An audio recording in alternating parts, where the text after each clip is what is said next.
Welcome back to the channel, guys. I haven't uploaded in a little bit. I just uploaded some YouTube shorts, reacted to some videos, but this one in particular I wanted to make very special, and I wanted to, leave it off to the side for Raw, because this was really the main thing that that was on the show that everybody wanted to see.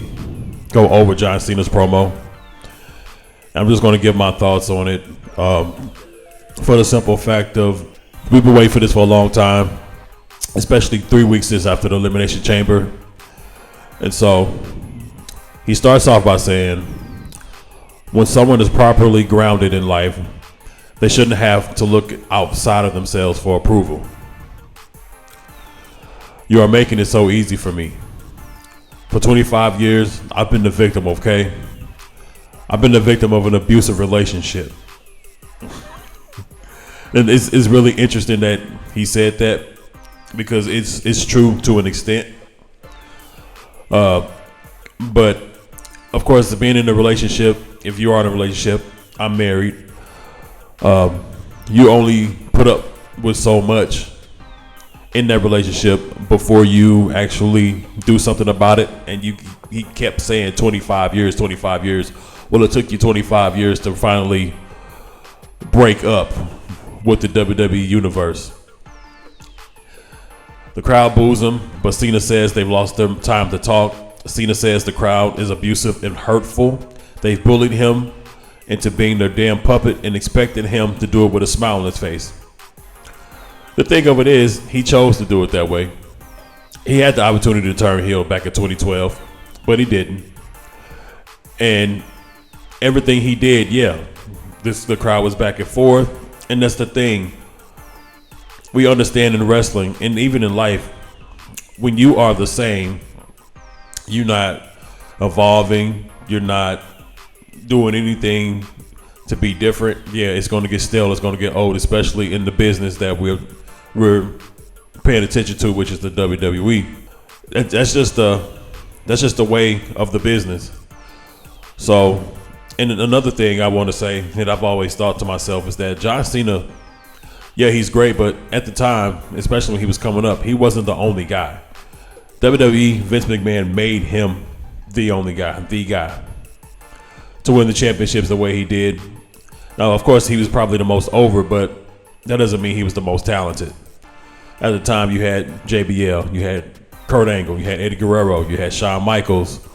Of course, a lot of those guys were already in the business for years, but of course, you had Undertaker at the time. You had Batista. You had Dolph Ziggler on the rise. You had Kofi Kingston. You had Sheamus. Of course, Daniel Bryan. I mean, there's so many guys. But Vince McMahon wanted his Hulk Hogan. He wanted his guy. He wanted the number one guy for the number one spot. And that's what he did with Cena for years. And it's kind of what they're doing with Roman now. But, this is a totally different aspect from Roman. But the way Vince McMahon pushed him,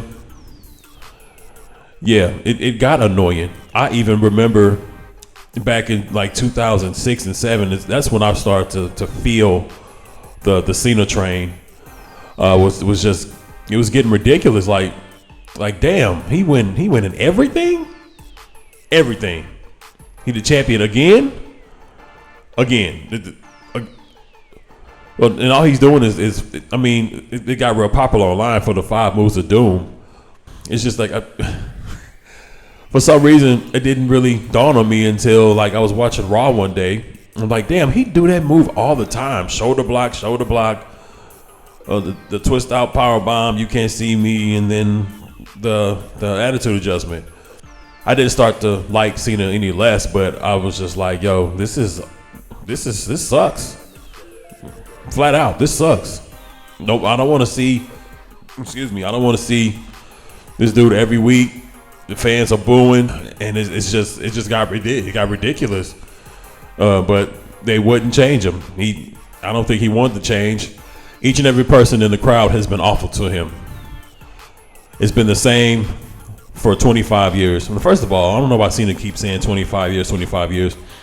Yeah, he started 25 years ago when he started training, but he really didn't debut until 2002.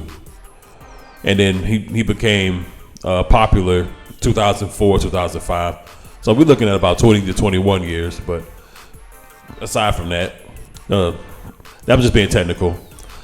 When he first got to WWE, they loudly let him know they hated him. Moments of embarrassment and shame. They let him know that he wasn't worthy of their attention. Cena changed and hoped that they would like him. It worked for a bit, but it wasn't enough. Cena, he continued to work hard and win and win and win. Cena says he won a lot and they hated him. It wasn't enough. So what did he do? He spent the next 10 years of his life to give away everything he could, and it wasn't enough. So looking at that, not when he first started. When he started to, he wasn't getting booed when he would like first came in, when he had on like the generic shorts and the knee pads. No, he wasn't getting booed like that. You know, he was brand new. People didn't know him, so he was getting a general reception. But when he started rapping, a good reaction. But then, you know, he played into that from starting to rap. He became an instant heel. I would say he was more of a tweener before, or he was just really in the middle. And then he went on in 2004. Then his babyface turn, his official babyface turn, happened at Survivor Series 2004 when he joined the babyface Survivor Series team. I remember that very vividly. And I remember looking forward to seeing how it goes. I didn't know it was going to be, 20 years of it. But in his final moments, what's left to do? He can walk away. Cena announced his retirement in a move that has never been done before. He's actually walking away at the end of the year. He tried one last time to get along with them, and they ruined it like they ruined everything.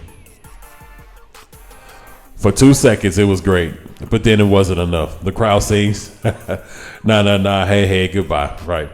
And this crowd was very lively. Of course, they were overseas, and those crowds are always crazy. Cena says, these idiots keep proving this point. No matter what he does, it's never enough. They should all be ashamed. All they ever do is take. They only care about themselves. Cena put his values on the line to make a very important choice in his life. All they thought about was what they get. None of you. Cena says, none of you sons of bitches asked how I feel. All they want to know is what they get. They get nothing. They get what they earned. What they earned is nothing. They don't get a new look because they dress like him. He doesn't dress like you idiots. They don't get new music. That's his voice from that song. And the crowd time is finally up. It's Cena's time is finally now. And when he said that was powerful. Just how he said that, and he just he really meant that. The only thing they get is to take a long look in the mirror to see how awful each and every one of them has been to him for the last 25 years. And it was crazy when Cena said that because he really sees himself as the victim. He said, I've been the victim, okay? I've been the victim of an abusive relationship, when really more so that relationship was probably with Vince McMahon. The fact that, he kept pushing. And the fans are smart. We understand when the company's behind somebody, and then when we're behind somebody, and then they just keep giving us what they want instead of what we want. We went through that with Roman. We went with that with Brian. But of course at that time Cena was kind of phasing out. But he took a lesser role, and I think he became United States champion and everything, and started putting people over. And he hasn't won a match in a long time. But the fact that he said he's been in an abusive relationship. Nah, that's Vince McMahon and how he portrayed you, and really, forced you down our throats for years. And it was the thing of, just like I was saying earlier, he wasn't the only guy. And somebody that I forgot to definitely mention was Edge. Edge was probably his greatest rival in those times. And of course, Randy Orton. So we're gonna go with the rest of the promo here. The crowd starts to chant, "We want Cody." Cena says they're chanting for the brand new shiny toy because they're about to put him out the pasture. They continue to prove that they are awful people. No one is safe and no one can hide, especially people he can pick out in the crowd. Cena starts to point out they're the Let's Go Cena people. They support him. Cena says Cena sucks. Jackoffs are horrible people. They claim to support him. What have they done though? What have they done for him? What has his supporters ever done for him? They steal from him. They steal his personal moments and his time. They have made him their toy. He's the butt of their invisible joke. It's not funny. It's pathetic. Now the whole thing with the invisible joke is I think he referring to You Can't See Me, but of course for years he played up to it. I don't know if you know the story from where he actually got that from was actually from Tony Yayo, because he used to do this a lot in his videos, and then Cena started using it and or whatever. But I think that's what he's talking about, is their invisible joke, You Can't See Me, whatever. He said it's pathetic. The crowd is pathetic. Cena says they're not ready to lean into the uncomfortable conversation. They don't wear his shirt for support. They wear his shirt. They wear words like hustle, loyalty, respect. Cena lives it every day. They say they never give up, but Cena is the definition of that. They do not support him. What they do is use him as an excuse for their pathetic failures in life. All they've done for 25 years is sit on their asses and watch him be great. Everyone, including the kid in the crowd, he pointed out a specific kid. The kid he had on his shirt and everything, and he looked so sad. It's a toxic, dysfunctional relationship. Cena says he's breaking up with them. They're dumped. Cena doesn't need them, and he doesn't care about them. They don't matter to him. There is no noise they can make because they know he's right. Now, a lot of the promo, Cena was right. It's really been how he's felt all these years.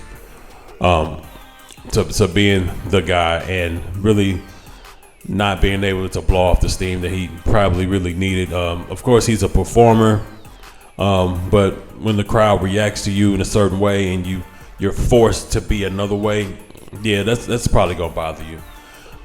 You can let it only roll off your back for so long, but I'm really glad that Cena is getting the opportunity to play this role. The fact that he hasn't changed much. Same music, same colorful outfits. It's looking like he had another red shirt. It was just specific for them when they were at Brussels. I think the fact that he didn't change because that's what everybody expected. I expected it. My friends and people that I know and talk to about wrestling, we all expected it. But the fact that he did plays more into him being in this role. He's not a baby face. He's not a heel. He's a human being. That's what he was really referring to, that the fact that he's a man, and just everything that he went through to try and be everything that he could be or wanted to be for us. He says it was never enough. So, like I said, the promo was great. Everybody was. I mean, we waited 3 weeks for this, for something, and it looks like Cody and John will be in the ring again next week. They're gonna be having regular promos, but we may get a little bit physical leading to WrestleMania for the next couple of weeks. So I think things are really gonna pick up from here. So this was great. Once again, I really don't need to go over what Cody said. He basically just told Cena to start whining like a little bitch. Yeah, if you stayed this long, man, I appreciate you guys for checking out the video, listening to my thoughts on this. We went over everything that needed to be.